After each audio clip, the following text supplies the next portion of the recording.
আসসালামু আলাইকুম। Rexona cooking and ব্লগে আপনাদের সবাইকে স্বাগত। আজকে চলে এসেছি আমি একটি রুই মাছের রেসিপি নিয়ে। মাঝে মধ্যে রুই মাছের ঝোলটা কিন্তু রান্না করি আমি, তবে ভাবলাম আজকে রুই মাছের ঝোল করব না, অন্য কিছু আজকে করব। আজকে আমি বানাবো রুই মাছের পাতুরি। তার জন্য এখানে রুই মাছগুলো ভালোভাবে পরিষ্কার করে একদম ধুয়ে নিয়েছি। আর এখানে নিয়েছি পোস্ত 2 চামচ। পানিতে আমি 10 মিনিট আগে এটা ভিজিয়ে রেখে দিয়েছি যাতে বাটতে সুবিধে হয়। আর এখানে নিয়েছি আমি 1.5 চামচ মতো কালো সর্ষে। আপনাদের হাতে কাছে যে সর্ষেটা পাবেন, কালো সাদা, আপনারা কিন্তু পছন্দ মতো নিতে পারেন। সব প্রথমে কি করব, এই যে সর্ষে আর পোস্তটা এ দুটোকে প্রথমে বেটে নেব। এই মশলাটা মানে পোস্ত আর যে সর্ষেটা আমি আজকে শিলনোড়ায় বেটে নেব, টেস্ট বেশি হবে। আর এই যে সর্ষেটা দেখতে পাচ্ছেন, এই সর্ষেটা আমি প্রথমে একটা ছাঁকনির মধ্যে নিয়ে নিলাম, তাহলে ধুতে আমার সুবিধা হবে, একটা দানাগুলো পড়ে যাবে না।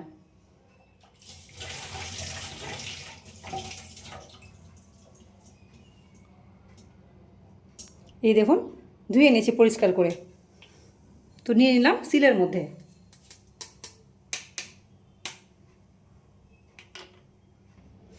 তারপর যে পোস্তটা ভিজিয়ে রেখেছিলাম সেটা শিলের মধ্যে নিয়ে নেব।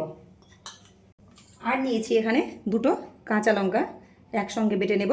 আর এখানে দিয়ে দেব সামান্য পরিমাণ লবণ। সব কিছুকে ভালো করে বেটে নেব।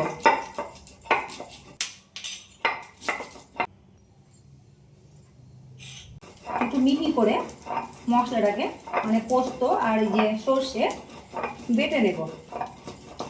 সর্ষে আর পোস্তটা আমার বাটা হয়ে গেছে। এইবার আমি এখানে দিয়ে দেবো একটু করে লবণ, মানে মাছের জন্য এটা অবশ্য লবণটা। 1/2 চামচ দিয়ে দিলাম হলুদের গুঁড়ো।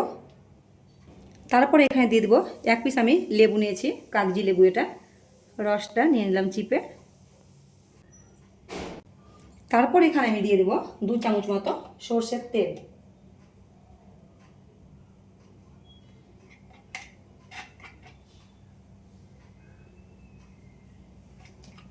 সবগুলো মশলাগুলোকে মানে পোস্তটাকে ভালোভাবে তেলের সঙ্গে মিশিয়ে নেব।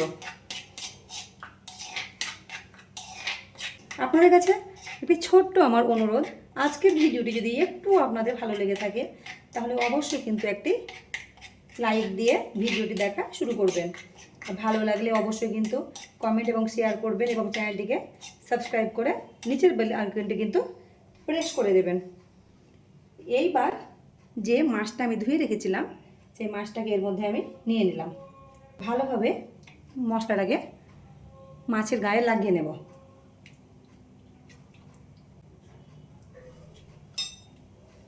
ভীষণই সহজ রান্নাটা। মাছগুলো ভালোভাবে আমার মাখানো হয়ে গেছে, দেখতেই পাচ্ছেন। এইবার আমি এখানে নিয়েছি কুমড়োর পাতাগুলোকে আমি পরিষ্কার করে একদম ধুয়ে নিয়েছি। এবার একটা একটা করে পাতুরিগুলো রেডি করব।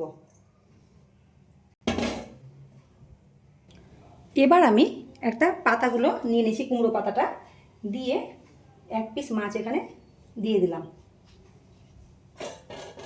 মশলাটা একটু দিয়ে দিলাম, মানে পোস্তটা আর সরষে বাটাটা খেতে কিন্তু ভীষণই ভালো লাগবে, তাহলে টেস্টটা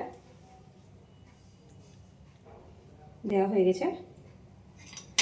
এইবার এর উপরে আমি দিয়ে দেবো একটু করে সর্ষের তেল। পাতুরি কিন্তু সর্ষের তেলে কিন্তু স্বাদটা বেশি ভালো আসবে। তারপর এখানে একটা দিয়ে দিলাম কাঁচা লঙ্কা, দিয়ে এটাকে আমি ভালোভাবে একদম ফোল্ড করে নেব, এইভাবে ভাঁজ দিয়ে নিব।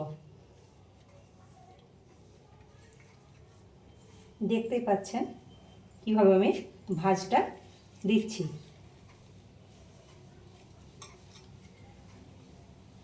ভাঁজ দিয়ে দিয়েছি। এইবার এটাকে আমি একটা সুতো দিয়ে বেঁধে দেব, মানে আটকে দেব, যাতে এই পাতুরিটা যাতে মানে এই পাতাটা না খুলে যায়। এইভাবে জাস্ট একটু করে দিলাম, আটকে দিলাম, তাহলে আমার একটা কিন্তু পাতুরি একদম রেডি হয়ে গেল, মানে ভাপ দেওয়ার জন্য। আমি আর একটা দেখাচ্ছি, আর একটা পাতা নিয়ে নিলাম। আবারও একটা মাছ দিয়ে দিলাম।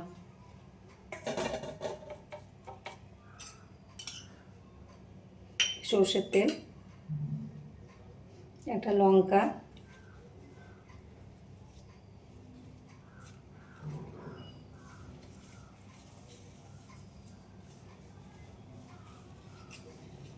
এইভাবে, যাতে ভেতরে মশলাটা না বেরিয়ে আসে সেইভাবে কিন্তু ভাজটা দিতে হবে।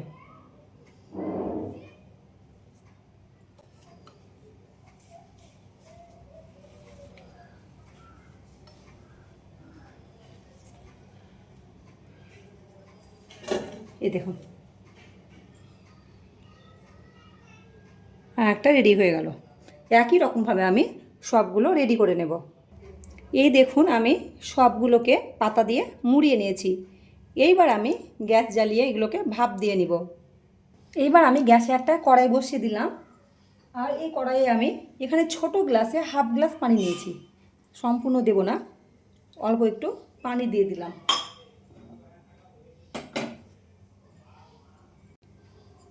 পানিটা একটু গরম হয়ে আসুক, ততক্ষণ ঢাকা দিলাম। দেখুন হালকা পানিটা গরম হয়ে গেছে। এইবার আমি একে একে আমি কড়াইয়ের মধ্যে বসিয়ে দিলাম।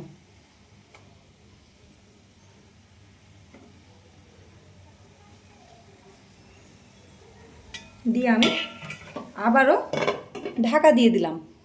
দিয়ে এটাকে আমি লো টু মিডিয়াম ফ্লেমে 5 মিনিট এটাকে আমি ভাপ দেব। 5 মিনিট হয়ে গেছে, ঢাকাটা তুললাম। দেখুন পানিটা অনেকটা এবার শুকিয়ে গেছে। এইবার আমি এখানে নিয়েছি 2 চামচ পরিমাণ সরষের তেল, চারিদিকে ভালোভাবে একদম দিয়ে দেব। আবারও 5 থেকে 6 মিনিট ধরে ঢাকা দিয়ে দিব। তারপর মাঝে একবার কিন্তু আমি এই পাতুরিগুলোকে একটু উল্টে দিব একবার। আমি প্রথমে ঢাকা দিয়ে দিলাম, আবারও ফিরে আসছি 5 মিনিট পরে। এবার আমি ঢাকাটা তুললাম, দিয়ে পাতুরিগুলোকে উল্টে দেব সাবধানে একটু।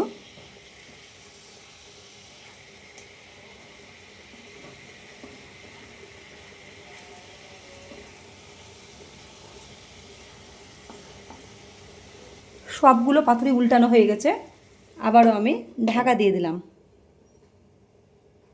একটু মানে 1-2 মিনিট পর পর একটু উল্টা পাল্টে দিয়ে কিন্তু পাতুরিটা হয়ে যাবে। 2 মিনিট পরে আমি ঢাকাটা আবারও তুললাম। দেখুন কতটা সুন্দর কিন্তু হয়ে গেছে, দেখতে পাচ্ছেন লাগা লাগা টাইপের হয়ে গেছে। তাহলে আমার পাতুরি কিন্তু একদম রেডি। তাহলে আমি এই পর্যায়ে কী করব, ঢাকা দিয়ে দিলাম, দিয়ে গ্যাসের ফ্লেমটা আমি এখানেই অফ করে দিব। তাহলে আমি একটু পরে গরম ভাতের সঙ্গে সার্ভ করে দেখাচ্ছি। এইবার আমি একটা থালাতে নিয়ে নিয়েছি গরম ভাত। এইবার নিয়ে নিব পাতুরি।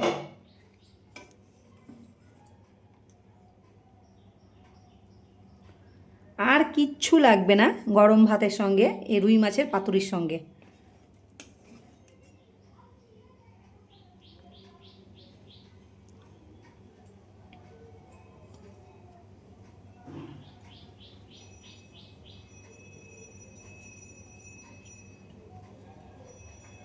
আপনাদের আমি একটু ভেঙে দেখাই কেমন হয়েছে মাছটা।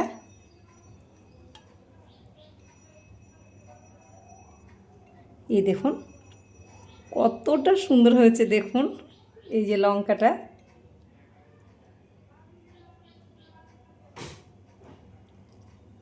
এই দেখুন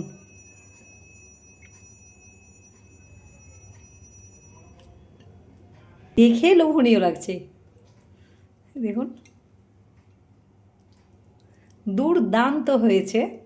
তাহলে যদি আজকে আমার এই ভিডিওটি আপনাদের ভালো লাগে, অবশ্যই লাইক কমেন্ট শেয়ার করে আমার চ্যানেলটি একটু সাবস্ক্রাইব করে দেবেন। আবার দেখা হবে, কথা হবে পরের ভিডিওতে।